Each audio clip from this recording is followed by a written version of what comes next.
In 1974, Ron Howard was the most famous teenager in America, playing a wholesome Richie Cunningham on Happy Days. But while the cameras were rolling, Howard was living through a private terror that he hid from the world for 50 years. And it started with the sight of his own hair falling into a bathroom sink in alarming clumps. To understand the sheer magnitude of what was happening to Ron Howard in 1974, you have to understand the sheer gravity of American television at that exact moment in history. The United States was reeling from the trauma of the Vietnam War, the economic devastation of the oil crisis, and the deep moral disillusionment of the Watergate scandal. The American public was absolutely desperate for comfort food, for a simpler, idealized past where the worst thing that could happen was a broken jukebox, a bad grade, or a missed date at Arnold's Drive-In. Happy Days, created by the legendary producer Gary Marshall, was not just a successful sitcom, it was a massive cultural phenomenon that single-handedly defined the retro nostalgia boom of the mid-1970s.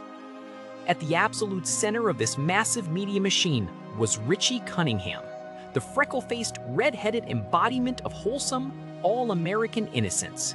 Richie was the ideal son, the perfect student, and the safe, non-threatening boy next door that every parent in America wanted their daughter to marry.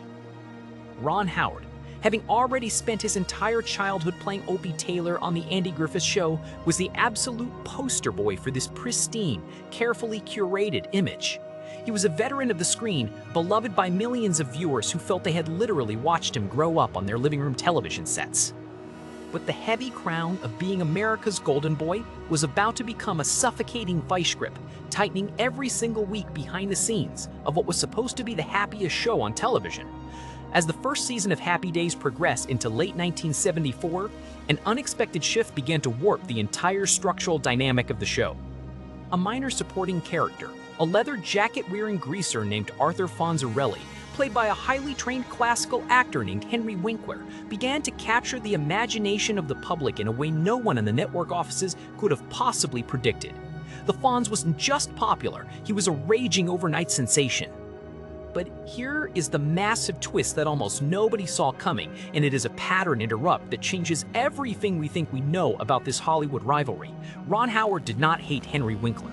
In fact, they were close friends who respected each other deeply, forming a supportive bond that would last a lifetime. The real war was not happening on the set between two actors. It was happening entirely inside Ron Howard's own body. While he smiled for the cameras and delivered his lines with perfect, wholesome, comedic timing, his mind was quietly eating itself alive. He was trapped in a psychological pressure cooker, resulting in a physical breakdown so severe that it threatened to completely expose his secret to the millions of fans watching at home. What happens when the human brain is forced to act happy while rotting from internal stress? To understand how this internal war escalated, we have to look at how the network executives at ABC, driven by the ruthless pursuit of ratings, reacted to the Fonz's skyrocketing popularity. They began rewriting scripts to give Fonzie more and more screen time, pushing Richie Cunningham into the background of his own show. To make matters worse, Gary Marshall and the production team decided to transition the show from a single camera setup to a multi-camera setup with a live studio audience. This technical shift was specifically designed to feed off the electric energy of the crowd whenever the Fonz made his entrance, leaving Howard standing in the literal shadows of his own set. The ultimate betrayal came when network executives, led by aggressive programming strategies, seriously proposed changing the very title of the series from Happy Days to Fonzie's Happy Days. Imagine the psychological toll of this scenario. You are a 20-year-old actor. You have spent your entire life conforming to the strict, demanding standards of Hollywood's wholesome branding, and suddenly, you are being publicly sidelined and replaced by a character who represents the exact opposite of your clean-cut image. The pressure was immense, but Howard, who was deeply conditioned to be a polite, professional worker, refused to throw tantrums or demand special treatment. He bottled up every single ounce of anxiety, keeping his fears locked away from his co-stars, his directors, and the public. The physical manifestation of Howard's internal crisis began with his skin. He started breaking out in painful, aggressive eczema rashes all over his body, a direct result of psychosomatic dermatological flare-ups triggered by chronic anxiety. The most acute and difficult to hide flare-ups occurred directly on his eyelids. Under the hot, punishing studio lights of the Happy Days set, these raw, red rashes would sting and burn, requiring heavy layers of theatrical makeup just to make his face presentable to the cameras. But the eczema was only the opening salvo of his body's distress signal. Soon, the ultimate disaster struck. His signature red hair, the very physical trait that defined his wholesome boy-next-door brand, began falling out. This wasn't just a gradual, natural thinning that many young men experience. Because of the extreme, unmanaged psychological stress he was enduring, Howard's body was flooded with high levels of cortisol, triggering a condition known as telogen effluvium. Every single day, he would look down into the bathroom sink and watch his hair come out in alarming, desperate clumps. For an actor whose entire livelihood and public identity relied on his youthful, innocent appearance, this was an absolute career death sentence. If the public or the network executives saw that America's favorite teenager was rapidly balding and covered in stress rashes, the illusion of Richie Cunningham would be instantly shattered, and his career could be over before it truly began. He had to go to extraordinary lengths to hide the physical evidence of his inner torment, relying on clever camera angles, strategic styling, and sheer willpower to keep the secret safe. He was trapped by his own upbringing. His parents, Rance and Jean Howard, had raised him with a strict Midwestern work ethic.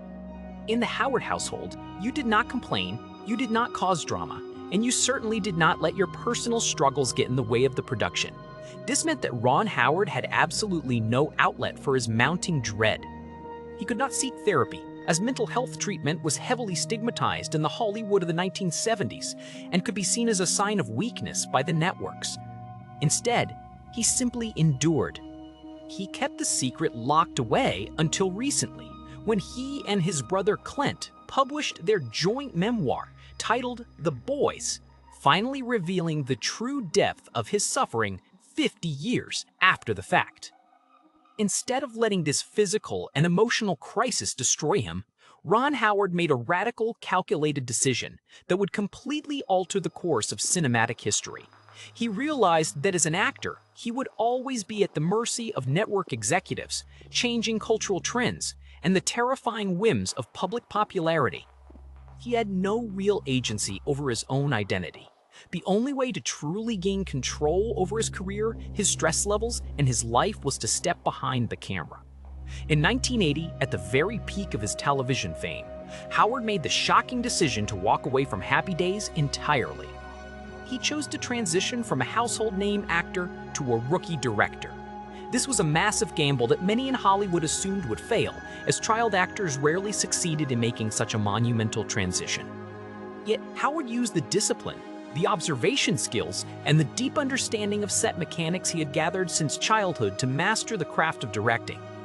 He started with low-budget projects like Grand Theft Auto, proving his technical competence, before moving on to direct massive, critically acclaimed blockbusters like Splash, Willow, Apollo 13, and eventually winning the Academy Award for Best Director for A Beautiful Mind. By reclaiming the director's chair, he no longer had to worry about whether his hair was falling out, or if his face was camera-ready. He became the creator of the worlds, rather than a pawn within them. The Secret Struggle of Ron Howard is a classic case study in the harsh reality of child stardom and the brutal, commodifying nature of the entertainment industry.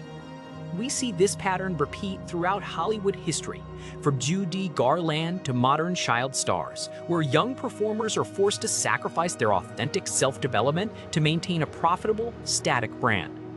Unlike other child stars of his era, who struggled with addiction or legal troubles as they aged out of their youthful roles, Howard recognized that the system itself was the hazard.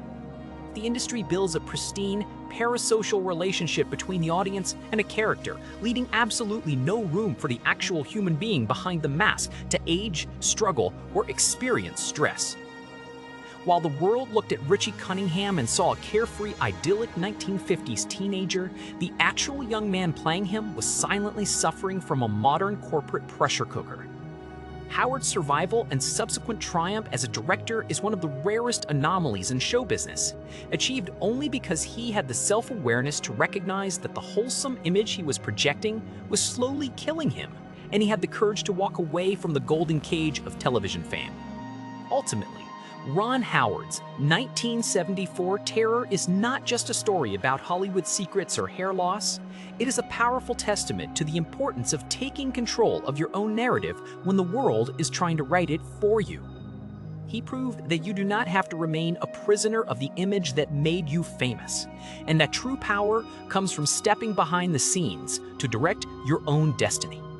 If you want to understand how other legendary figures of television's golden era managed to survive the crushing weight of their own fame, or in some cases, how they were completely consumed by it, you need to look at the hidden contracts and secret battles that took place when the camera stopped rolling. Click on the next video to uncover the shocking truth of what really happened behind the scenes of another classic television masterpiece, where the smiles were bright, but the reality was darker than anyone could have ever imagined.